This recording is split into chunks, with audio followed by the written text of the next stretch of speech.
Hello everyone र तपाईहरु सबैलाई मेरो च्यानलमा स्वागत छ सारिकाज वर्ल्ड। अनि आजको भिडियोमा चाहिँ म तपाईहरुलाई ओरियो बल्सको रेसिपी देखाउन गइरहेको छु।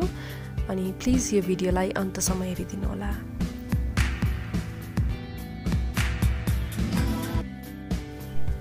ओरियो बल्स बनाउनको लागि तपाईहरुलाई चाहिन्छ ओरियो बिस्किट अफ कोर्स, अनि त्यसपछि बिस्किटको जुन क्रीम छ त्यो क्रीमलाई सेपरेट गर्नुहोस्, छुट्टै बोलमा राख्नुहोस्। यो पनि हामीलाई चाहिन्छ किनभने हामी स्टफ ओरियो बनाउँदैछौँ। सो यो प्रोसेस पुरा भइसकेपछि अनि बिस्किटलाई चाहिँ ग्राइन्ड गर्नुहोस्। अनि बिस्किटको धुलोलाई हामीले त्यसमा चाहिँ मैले यहाँ चकलेट सस हालेको छु। तपाईहरुको इच्छा अनुसार तपाईले जस्तै चकलेट गनाश हुन्छ, चकलेट स्प्रेडहरु जे पनि हाल्न सक्नुहुन्छ, या फिर यो मेथडलाई स्किप पनि गर्न सक्नुहुन्छ। एकैचोटी तपाईले दूध हालेर पनि यसलाई मुछ्न सक्नुहुन्छ। जसरी हामीले पिठो मुछ्छौं रोटी बनाउनको लागि, त्यसरी नै हामीले यो बिस्किटको धुलोलाई पनि मुछ्नु पर्ने हुन्छ। जस्ट फरक यति नै छ कि हामीले पिठो मुछ्दा पानीको प्रयोग गर्छौं, यहाँ मैले दूधको प्रयोग गरेको छु। दूधलाई एकदम ग्रेजुअली बिस्तारै बिस्तारै हालेर मुछ्नुहोस् अनि डो बनाउनुहोस्।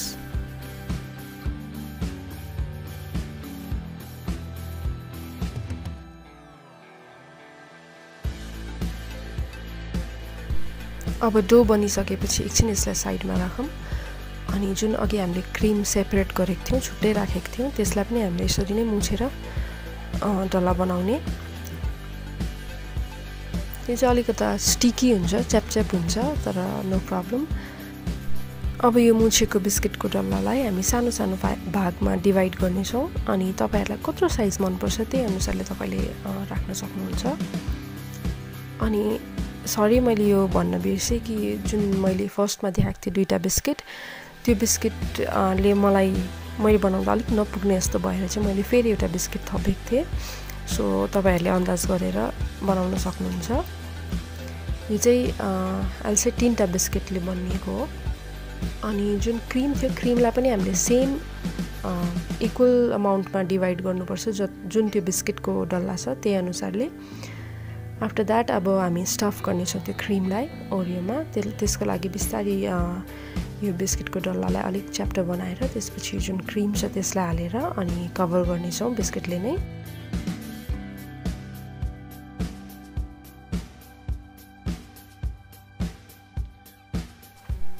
अनि यो गर्दा चाहिँ ध्यान राख्नु होला कि क्रीम बाहिर ननिस्कियोस् भनेर। सो यसलाई रोल गरेर गोलो बनाएर अनि साइडमा राख्नेछौँ। And repeat the same process सबैमा। यो स्टफ ओरियो बनाउनु चाहिँ मलाई एकदमै सजिलो लाग्छ। केही तपाईले पकाउनु पनि पर्दैन, जस्ट चकलेट मेल्ट गर्नु खाली हो अलिकता काम। अनि सजिलो छ। अनि फेस्टिभ सिजनहरु आउँदैछ, त्यसको लागि एभ्री ओकेजनको लागि यो मिठाईको रूपमा प्रयोग गर्न सक्नुहुन्छ तपाईले। युनिक अनि मिठो पनि हुन्छ।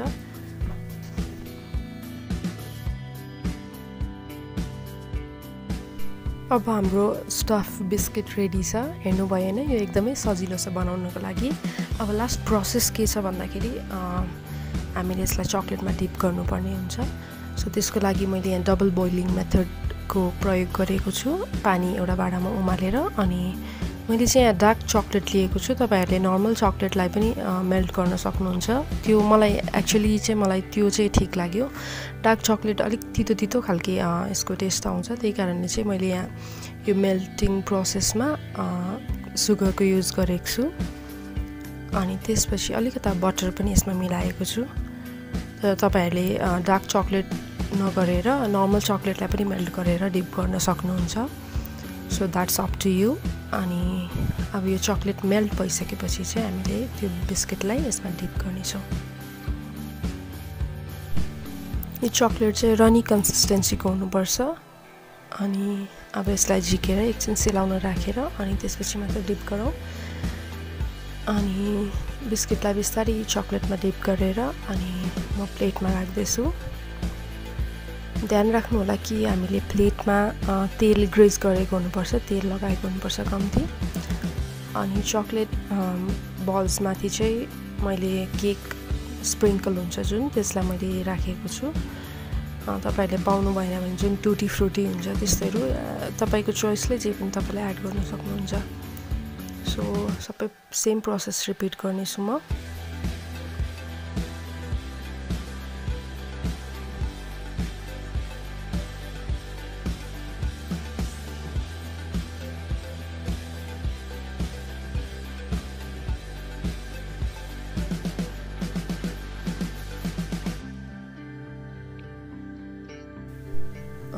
मैले आधी ओरियो बल्समा चाहिँ केक स्प्रिंकलको युज गरेको छु डेकोरेट गर्नको लागि अनि हाफमा चाहिँ मैले व्हाइट चकलेटलाई मेल्ट गरेर त्यसले डेकोरेट गरेको छु तपाईले आफ्नो इच्छा अनुसार जेले पनि डेकोरेट गर्न सक्नुहुन्छ सो या नाउ हाम्रो ओरियो बल्स रेडी छ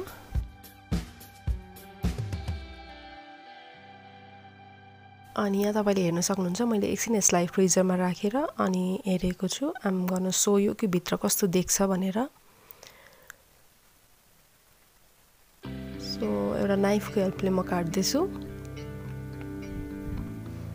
एन्ड यु क्यान सी कति राम्रो देखिरहेको छ क्रीमले गर्दाखेरि झन् राम्रो देखिरहेको छ स्टफ क्रीमले गर्दाखेरि so yeah I hope you like this video तपाईलाई यो भिडियो मन पर्यो होला प्लिज मेरो च्यानललाई सब्स्क्राइब गरिदिनु होला and thank you for watching